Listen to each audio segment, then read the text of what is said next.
ఇప్పుడున్న ఈ formula case లొటపీసు కేసు రేవంత్ రెడ్డి ఒక్క లొటపీసు ముఖ్యమంత్రి అని బీఆర్ఎస్ వర్కింగ్ ప్రెసిడెంట్ కేటీఆర్ అన్నారు. కేసీఆర్ బిడ్డగా అక్రమ కేసులకు భయపడేది లేదని ఆయన స్పష్టం చేశారు.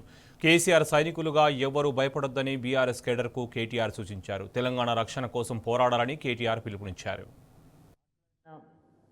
ప్రతి వక్త ప్రతి నాయకుడు ఒక మాట అన్నారు, ఇబ్బంది ఏదో ఉన్నది అని. కానీ ఒక్కసారి దయచేసి నేను మిమ్మల్ని ప్రార్థిస్తున్నా, ఇబ్బంది నిజంగా ఏమున్నది మనకు? కేసీఆర్ గారు 2001లో పార్టీ పెట్టినప్పుడు ఆ రోజు ఉండే ఇబ్బందులతో పోలిస్తే ఈరోజు మనం కూర్చున్న ప్లాట్ఫామ్లో ఈరోజు మనం ఉన్న పరిస్థితులు ఏమి ఇబ్బంది? ఇది ఇబ్బందే కాదు. అదొక లొటపీస్ కేసు, వాడొక లొటపీస్ ముఖ్యమంత్రి. చేయగలిగేది ఏమీ లేదు, ఇబ్బంది లేదు, మన్ను లేదు. మీరు అనవసరంగా ఇబ్బంది అన్న మాట దయచేసి మీరు మాట్లాడకూడదు పబ్లిక్ వేదికల మీద. ఎందుకంటే ఇబ్బంది ఏముంది? కేసీఆర్ గారు ఆనాడు కడుపు మార్చుకొని తెలంగాణ వచ్చుడో కేసీఆర్ సచ్చుడో, తెలంగాణ జైత్రయాత్రనో కేసీఆర్ శవయాత్రనో అని కూర్చున్నాడు చూడు. గా ఇబ్బంది ముందుకు ఇది ఏమి ఇబ్బంది నాకు అర్థం కాదు. మా తమ్ముళ్ళు కేసీఆర్ గారు నిరాహార దీక్ష కూర్చున్నా నాకు యాదుకుంది. ఉస్మానియా యూనివర్సిటీలో మా తమ్ముడు సుమన్ కానీ, ఎర్రోల సీను కానీ, ఇంకా మిగతా విద్యార్థి నాయకులు వాళ్ళ ఈపులు విమానం మూత మోగినాయి. 56, 60 లాఠీ దెబ్బలు పడితే ఒక్కొక్కరిని ఈపు కాలిపోయింది, కమిలిపోయింది.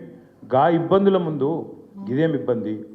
ఒక సిరిపురం యాదయ్య, ఒక శ్రీకాంతాచారి ఒంటి మీద పెట్రోల్ పోసుకొని, మనము చిన్న సురుకంటితేనే అయ్యా అవ్వ అంటాం, ఒంటి మీద పెట్రోల్ పోసుకొని భగభగ మండుతుంటే వాళ్ళు పోలీసుల మీద కురికిన చూడు.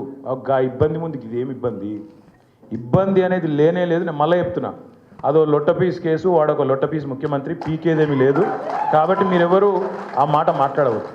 ఇంకొక మాట కూడా నేను చెప్తా ఉన్నా, ఇబ్బంది అంటే కేసీఆర్ గారు పార్టీ పెట్టినాడు అగమ్య గోచరం. తెలంగాణ వస్తుందో రాదో తెలియదు. మజిల్ పవర్ లేదు, మనీ పవర్ లేదు, మీడియా పవర్ లేదు, తెలంగాణ సమాజం ఒక్కటిగా లేదు. అట్లాంటి పరిస్థితుల్లో, అగమ్య గోచరమైన పరిస్థితుల్లో ప్రజల కోసం, తెలంగాణ రాష్ట్రం కోసం తన జీవితాన్ని అంకితం చేసి ఆఖరికి సావు నోట్లో తలబెట్టి తెలంగాణ తెచ్చిన నాయకుడు కేసీఆర్.